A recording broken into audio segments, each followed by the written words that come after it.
Hello learners, welcome back to channel Genius Grid. आज हम एक बहुत ज़्यादा इम्पॉर्टेंट टॉपिक को स्टार्ट करने वाले हैं जो आपकी क्लास 9th का है, और ये टिश्यूज़। और इसको मतलब ज़्यादातर लोग बहुत ज़्यादा कहेंगे कि लेंथी और बहुत ज़्यादा टफ़ मानते हैं। थोड़ा ये टफ़ है भी, बट अगर हम इसको सेक्शंस में और छोटे छोटे पार्ट्स में पढ़ेंगे और साथ के साथ हम नोट्स बनाते रहेंगे तो हमारे लिए बहुत इजी हो जाएगा। तो मैं अपना पूरा कोशिश करूँगी कि आपको बहुत अच्छे से समझा सकूँ। इसके लिए मैंने थोड़ी सी ट्रिक्स भी बनाई हैं जिससे कि आपको लर्न हो सके ये और आप इजीली समझ सकें। ये चैप्टर को मैं छोटे छोटे पार्ट्स में डिवाइड करूँगी ताकि आप अलग अलग चीज़ एक दिन में थोड़ा सा पार्ट समझ सकें, फिर आप अगला करें। अगर आप ये इकट्ठा समझने की कोशिश करेंगे तो ये आप चैप्टर आपको डराएगा और आप इससे थोड़ा सा ये कहेंगे नहीं हमें टिश्यू नहीं करना, तो मैं वो नहीं चाहती। तो आप टिश्यू करिए और बहुत अच्छे से छोटे छोटे पार्ट्स में करिए। उससे क्या होगा, आपको बहुत अच्छे से समझ भी आएगा। और ये चैप्टर ऐसा नहीं है कि हाँ जी आपके 9th में ख़त्म हो गया। जब तक भी आप बायो रखेंगे आपको ये चैप्टर हमेशा इसके कंसेप्ट्स आपके यूज़ में आएंगे। So let's start with the chapter tissues. But before that आप प्लीज़ मेरे चैनल को सब्सक्राइब कीजिए, share it with friends and also bell icon को प्रेस कीजिए so that you will get the notification of my upcoming videos and upcoming chapters. So let's start. अब आपको पता है in multicellular organisms there are millions of cells. Most of these cells are specialized to carry out specific functions. अब ये slide में मैं आपको इसको अब्स्ट्रैक्ट रूप में बताऊंगी कि क्या कहना चाह रहा है। कह रहे जो भी आपको पता है ना, अभी तक भी एक यूनिसेलुलर ऑर्गेनिजम्स होते हैं, एक multicellular. Unicellular as the name suggest के एक सेल के बने हुए, और मल्टी सेलुलर बहुत सारे सेल्स के बने हुए, जैसे हो गए प्लांट्स हो गए, एनिमल्स हो गए, ह्यूमन बींग्स हो गए। तो कहते हैं जो ह्यूमन बींग्स या जो मल्टी सेलुलर ऑर्गेनिजम्स हैं इसमें कुछ सेल्स होते हैं जिनका कुछ ग्रुप सा बन जाता है और वो एक पर्टिकुलर स्पेसिफिक फंक्शन या स्पेशलाइज्ड फंक्शन करते हैं, और ये सेल्स बहुत इफेक्टिवली इस फंक्शन को करते हैं। तो क्या है, कुछ ग्रुप ऑफ सेल्स एक स्पेसिफिक फंक्शन या एक पर्टिकुलर फंक्शन करते हैं मल्टी सेलुलर ऑर्गेनिजम्स में। देखिए अब आपको अगर मैं अब बताऊं तो हमने जैसे किया था, सेल्स जब कंबाइन होते हैं तो वो क्या बनाते हैं, टिश्यूज़ बनाते हैं। और जो टिश्यूज़ जब कंबाइन हो जाते हैं तो वो क्या बना देते हैं, ऑर्गन्स। जैसे कि हमारे बॉडी में ऑर्गन्स हैं, हार्ट हो गया हमारा, किडनीज हो गई हमारी, लंग्स हो गए, तो अलग अलग ऑर्गन्स बना देते हैं। और जब ये ऑर्गन्स आपस में कंबाइन हो जाते हैं तो वो ऑर्गन सिस्टम बनाते हैं। जैसे कि आप सोच लीजिए आपका एक डाइजेस्टिव सिस्टम में आपके बहुत सारी चीज़ें आती हैं, जैसे कि आपका एसोफेगस आ गया, आपका स्टमक आ गया, आपकी इंटेस्टाइन्स आ गई। तो ये सारी चीज़ें एक सिस्टम बनाएगा, कैसे कि ऑर्गन सिस्टम। और ऑर्गन सिस्टम जब इकट्ठा हो जाता है, जैसे कि रेस्पिरेटरी सिस्टम, आपका एक्सक्रीटरी सिस्टम, रिप्रोडक्टिव सिस्टम, तो ये एक ह्यूमन बीइंग को बना देता है। तो इसको और आसानी से समझाने के लिए कैसे समझा सकते हैं, जैसे कि मैंने अपने प्रीवियस चैप्टर्स में भी बताया हुआ आपको कि सेल को हम कैसे कंसीडर करते हैं कि एक ईंट है, एक ब्रिक है। एक ब्रिक जब जुड़ के बनती है तो उससे क्या बनती है, एक दीवार बन जाती है। तो brick is like a cell, और जब वो दीवारें बन गई तो उसको क्या कहा हम, ऑर्गन्स। क्योंकि बहुत सारी ब्रिक्स बहुत सारे सेल्स इकट्ठे होके क्या बना रहे हैं, वॉल्स बना रहे हैं, वो ऑर्गन्स हैं। अब जब वो है टिश्यूज़, मैंने आपको गलती से बता दिया। जब बहुत सारे सेल्स इकट्ठे होके बहुत सारी ब्रिक्स एक साथ इकट्ठी हो जाती हैं तो वो टिश्यूज़ बनाती हैं। जैसे एक ब्रिक दूसरे पे लगी, एक सेल दूसरे से जुड़ा, दूसरा तीसरे से, ऐसे अभी मैं केवल एक एग्जांपल के लिए बता रही हूँ। मिलियंस ऑफ सेल्स जब जुड़ जाते हैं तो वो एक टिश्यू बनाते हैं। इसी ढंग से जब मिलियंस ऑफ या हंड्रेड्स ऑफ ब्रिक्स जुड़ जाती है तो वो एक दीवार या कोई भी एक स्ट्रक्चर बना देती हैं, तो उसको कहते हैं टिश्यू।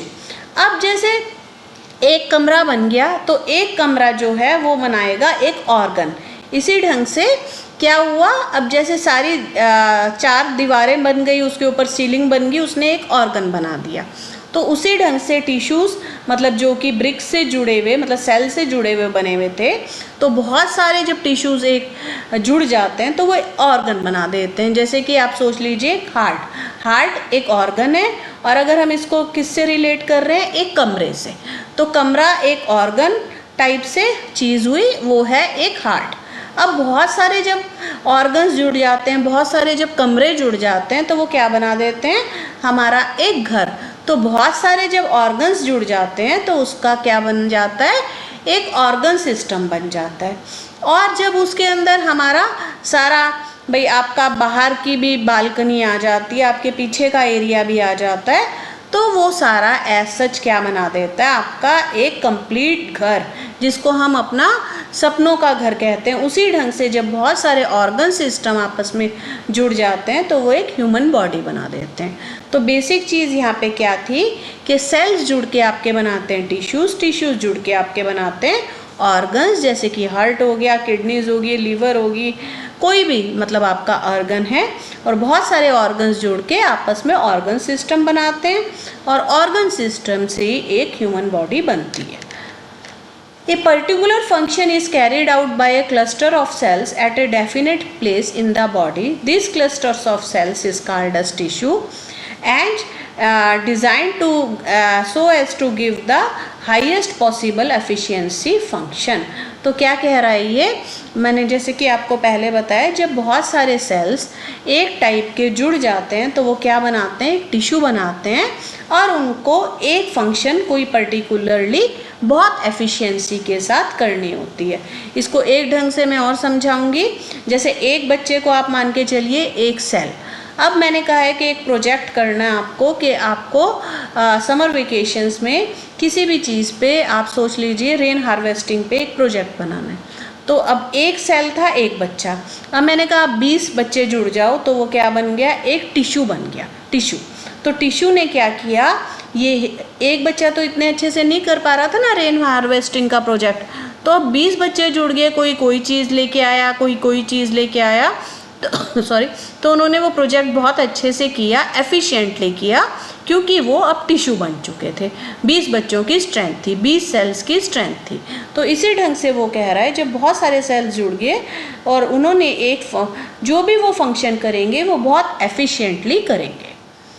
तो टिश्यू की अगर आपसे कोई डेफिनेशन पूछे, अभी तक शायद आपको समझ आ गया होगा, व्हाट इज टिश्यू।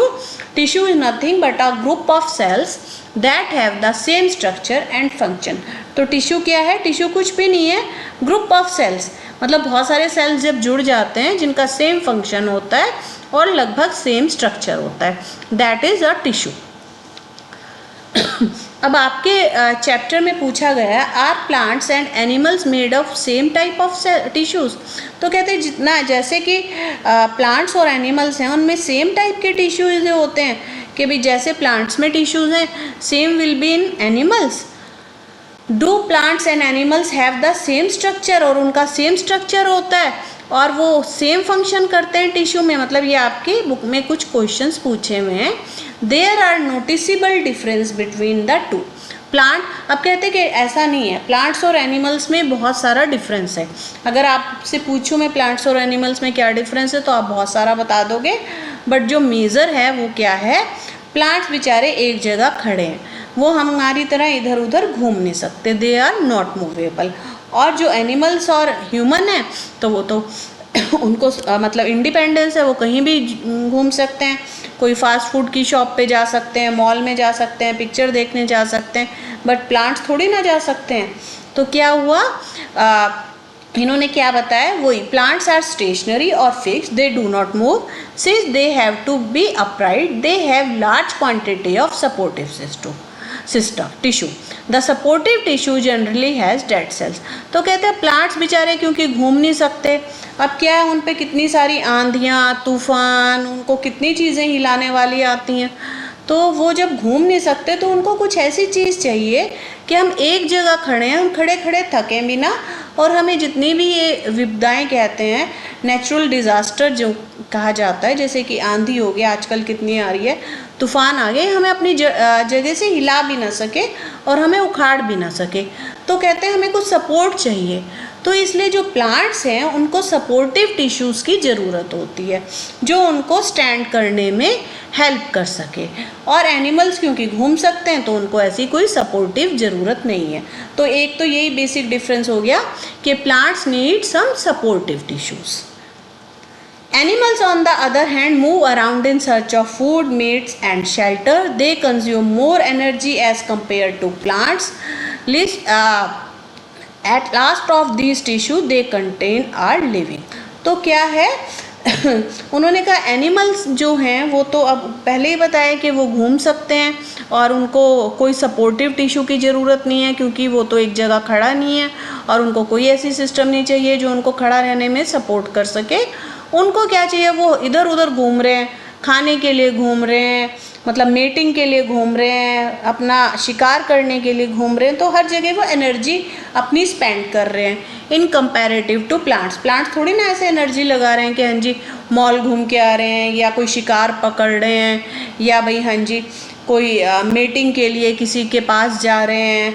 तो प्लांट्स जो हैं वो कंपैरेटिवली कम एनर्जी लगा रहे हैं और एक जगह खड़े हैं, और एनिमल्स हैं वो ज़्यादा एनर्जी लगा रहे हैं। तो उनको क्या चाहिए, उनको ऐसे वाले टिश्यूज़ चाहिए जो उनको एनर्जी प्रोवाइड कर सके। Another difference between animal and plants is in the pattern of growth. The growth in plants is limited to certain region while this is not in the animals. तो ये क्या कह रहा है, कह रहा है एक तो ये डिफरेंस हो गया कि हाँ जी उनको प्लांट्स को सपोर्टिव टिश्यू चाहिए। अब एक और क्या डिफरेंस है कि जो प्लांट्स है, प्लांट्स के अंदर ऐसा तो नहीं है कहीं से बाहर निकल के आ रही है, कहीं से पैर निकल के आ रहे हैं, कहीं से उंगलियां निकल के आ रही हैं, कहीं से नाक निकल के आ रहा है। उनकी ग्रोथ स्पेसिफिक रीजन्स में ही होती है, या तो वो ऊंचे मतलब लंबाई की टाइप से बढ़ते हैं या वो चौड़ाई के टाइप से बढ़ रहे हैं। ऐसा थोड़ी ना है कि आप तने में से गए वहाँ से उंगलियाँ भी निकल रही हैं, वहाँ से नोज़ भी निकल रही है, तो उनकी ग्रोथ कहीं सर्टेन स्पेसिफिक रीजन्स में है in contrast to animal. Animal तो हर जगह से बढ़ रहे होते हैं। तो क्या कहते हैं कि जो प्लांट्स में जो टिश्यूज़ हैं वो ऐसी जगह होते हैं जहाँ पे कई एरियाज़ में ऐसे टिश्यू होते हैं जहाँ पे ग्रोथ होती है। जैसे कि आप लेंथ वाइज प्लांट, आप एक छोटा प्लांट आपने कोई लगाया है तो आप इस पे ऐसे थोड़ी ना एक्सपेक्ट करोगे कल उसका पैर निकल आएगा या उसकी जीभ निकल आएगी। आपको ये पता है ये धीरे धीरे लंबा होगा और थोड़ा थोड़ा स्ट्रॉन्ग बनेगा। तो प्लांट के अंदर क्या है, प्लांट के अंदर कुछ ऐसी चीज़ें हैं जो लिमिटेड हैं, मतलब उनके जो ग्रोथ के टिश्यूज़ हैं वो कई जगहों पे लिमिटेड हैं। There are some tissues in plant that divide throughout their life, these tissues are localized in certain. तो प्लांट में एक और चीज़ है, ये हमेशा ही बढ़ता रहता है। आप देखो तो ऐसा थोड़ी ना प्लांट ग्रो करना रुक जाता है। तो यहाँ पे कई टिश्यूज़ ऐसे होते हैं जो पूरी ज़िंदगी ही अपने आप को डिवाइड करते रहते हैं और वो कई रीजन्स पे इनके लोकेलाइज्ड होते हैं, मतलब लगे हुए होते हैं, मतलब प्रेजेंट होते हैं। Plant tissues can further be categorised. अब क्या, अब सबसे इम्पॉर्टेंट चीज़ है, यहाँ से आप समझना शुरू कीजिएगा बहुत अच्छे से, और मैं इनको ट्रिक से आपको समझाने की कोशिश करूँगी। अगर हम बेसिकली या मतलब रूट से बात करें, मतलब जनरल बात करें, तो प्लांट्स टिश्यू को सिंपली दो टाइप के टिश्यूज़ में हमने डिवाइड किया हुआ है। क्या है वो, एक परमानेंट टिश्यू और एक मेरिस्टेमेटिक टिश्यू। प्लांट दो टाइप के टिश्यूज़ हैं प्लांट के अंदर, मेरिस्टेमेटिक टिश्यू और परमानेंट टिश्यू। अब आप केवल दो टाइप के याद करके चलिए कि plant tissue can be divided into two groups, one is meristematic tissue and another is permanent tissue. तो मेरिस्टेमेटिक टिश्यू क्या है, ये हमेशा डिवाइड करते रहते हैं, और डिवाइड करके जब वो एक चीज़ मतलब बन जाते हैं कि हाँ जी अब हम और नहीं, अब हम थक गए, अब हम आगे डिवाइड नहीं करेंगे, अब हमें जहाँ पे ले जाना है वो ले जाओ और हम वहाँ वैसे ही पड़े रहेंगे, तो वो होते हैं परमानेंट टिश्यू। तो दो टाइप के टिश्यू क्या हुए, मेरिस्टेमेटिक टिश्यू जो हमेशा डिवाइड करते रहते हैं और प्लांट की उनसे ग्रोथ होती रहती है, और दूसरा क्या है, परमानेंट टिश्यू जो कि क्या है, वो अब थक चुके हैं, अब हम डिवाइड नहीं करेंगे। तो simply plants tissue are divided into two category. अब इनकी आगे सब कैटेगरीज है, वो भी मैं आपको ट्रिक से समझाऊंगी। Plant tissue can be divided into two types, meristematic tissue जो कि छोटे बच्चे हैं और हमेशा खेलते रहते हैं, डिवाइड करते रहते हैं। और परमानेंट जैसे कि हम कहते हैं कि हाँ जी बड़े बंदे जो अब कह रहे हैं हम नहीं खेल सकते भाई, जो भी करना है आप, हम यहीं पड़े हुए हैं, हमें यहीं पे जो भी हमारी पोजीशन है वो दे दो, बट हम आगे डिवाइड नहीं करेंगे। तो अब बेसिकली अगर आप देखें तो प्लांट टिश्यू एक बहुत बड़ा मतलब आपकी इनके आगे आगे कैटेगरीज हैं जो मैं आपको एक ट्रिक से समझाऊंगी। और आप इसके लिए आप अपने पास ना कॉपी पेंसिल लेके रखिएगा ताकि वो ट्रिक आप मतलब अभी मैं बताऊंगी तो आप लिख सकें, क्योंकि बाद में फिर वो आप भूल जाएंगे और आपको याद नहीं रहेगी और आपको फिर से वीडियो खोल के देखना पड़ेगा। तो एज अर्लियर डिस्क्राइब्ड कि plant tissue are of two type, meristematic tissue and permanent tissue. अब हम इसको कैसे याद कर सकते हैं?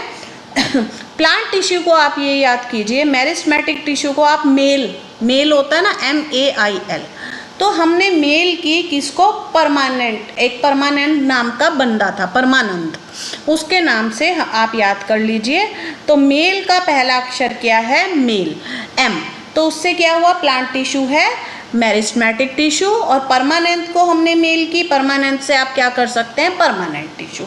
अब जो मेल है वो मैं आपको आगे समझाऊंगी, मैं आपको यहाँ पे क्यों बता रही हूँ इसका नाम मेल। तो अब फर्स्टली हम कर रहे हैं मेरिस्टेमेटिक टिश्यू। मैंने जैसे कि बताया आपको, meristematic tissue commonly called as meristem, ये एक ऐसे ग्रुप सेल्स का मतलब या टिश्यूज़ का बना हुआ होता है जो हमेशा डिवाइड करते रहते हैं पूरी प्लांट की लाइफ में और ये टिश्यूज़ को बनाते रहते हैं। तो ये मैंने पहले भी बताया था, मेरिस्टेमेटिक टिश्यू एक छोटे बच्चों की तरह है जो हमेशा खेलते रहते हैं, उछल कूद करते रहते हैं, डिवाइड होते रहते हैं और प्लांट को ग्रो करते रहते हैं। Thus meristem are the reason of active growth in plants. They are mainly found in the shoot and root apices that give rise to new organs and allow plants to grow and repair worn out tissue। तो अब थोड़ा सा आप समझ चुके होंगे, ये ज़्यादातर क्योंकि डिवाइड होने वाले सेल्स हैं और इनसे प्लांट बढ़ रहा है, तो ये कहाँ प्रेजेंट होंगे? या तो अपर पार्ट में जहाँ से प्लांट लेंथ वाइज बढ़ रहा है, या रूट्स पे क्योंकि रूट्स से भी प्लांट बढ़ रहा है।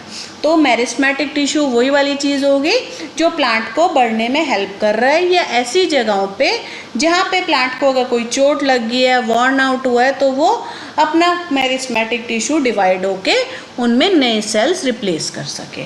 तो मेरिस्टेमेटिक टिश्यू अब आपको थोड़ा सा अच्छे से आ गया होगा।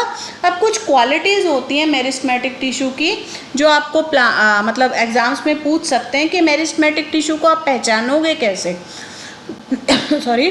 तो इनकी सबसे बड़ी क्या क्वालिटी है कि एक तो ये बहुत स्मॉल होते हैं साइज़ में, क्योंकि ये छोटे बच्चे हैं तो इनको मतलब आप कैसे याद कर सकते हैं? ये छोटे बच्चे हैं तो स्मॉल हैं, स्मॉल इन साइज़ हैं, और इनके अंदर वैक्यूल्स बहुत कम होते हैं।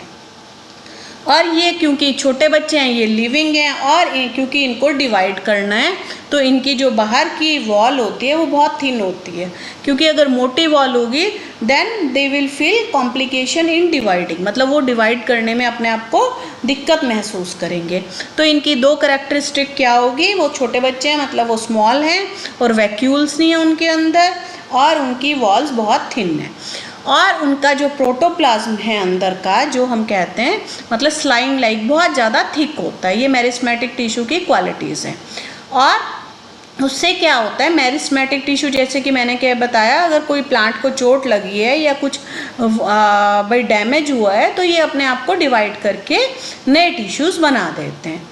Meristematic tissues are young and immature, ये बता ही दिया, ये जस्ट लाइक बच्चे हैं, ये बहुत छोटे होते हैं, यंग होते हैं, इमेच्योर होते हैं। अब वो कहते हैं भाई हमें खाना नहीं खाना, जैसे बच्चे कहते हैं ना उनको ज़बरदस्ती खिलाना पड़ता है, तो ये ज़्यादातर अपने अंदर फूड को स्टोर नहीं करते।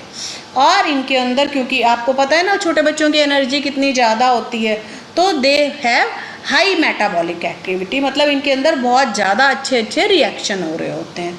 They possess a single large and prominent nucleus, तो ये बहुत इंपॉर्टेंट चीज़ है, मेरिस्टेमेटिक टिश्यू में एक बहुत बड़ी सी न्यूक्लियस होती है तो ये आप याद करके चलिए। मेरिस्टेमेटिक टिश्यू के अगर आपको कोई फीचर्स पूछे तो आप बच्चे से रिलेट करके करिएगा।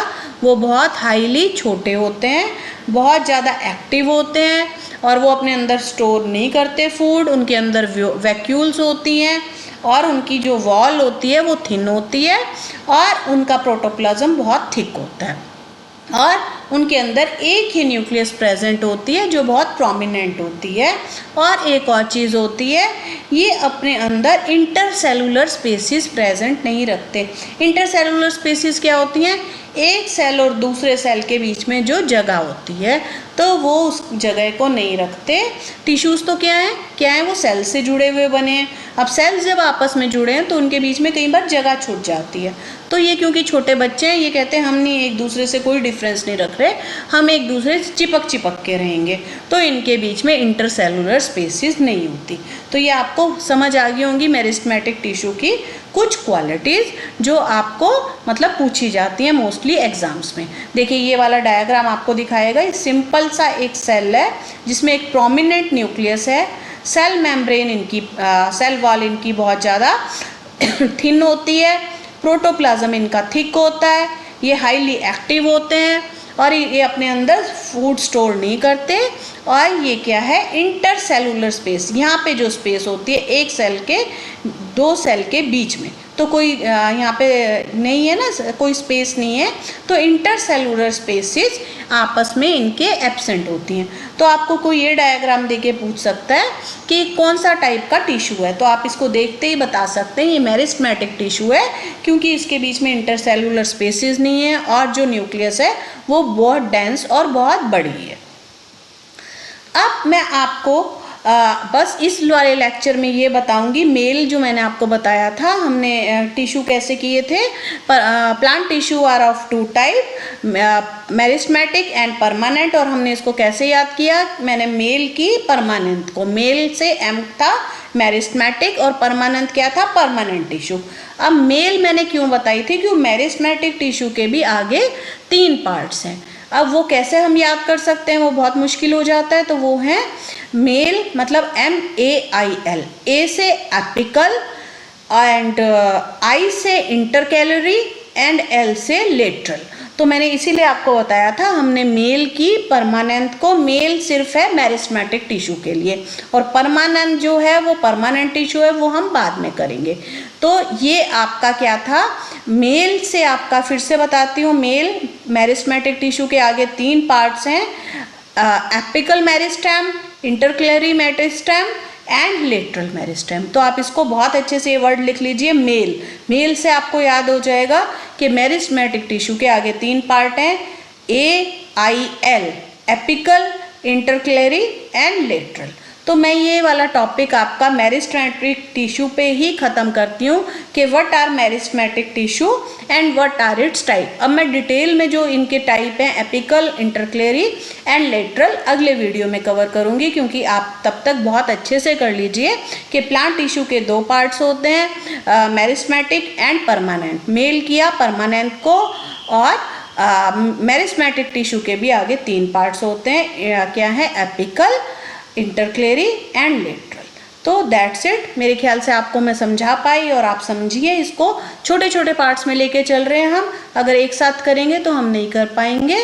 आप प्लीज़ इसको नोट्स बनाइए और इसको लर्न कीजिए, क्योंकि ये चैप्टर थोड़ा सा टफ है और आपको थोड़ा सा याद करने में, बहुत सारे नाम है आगे, आपको याद करने में थोड़ी दिक्कत होगी।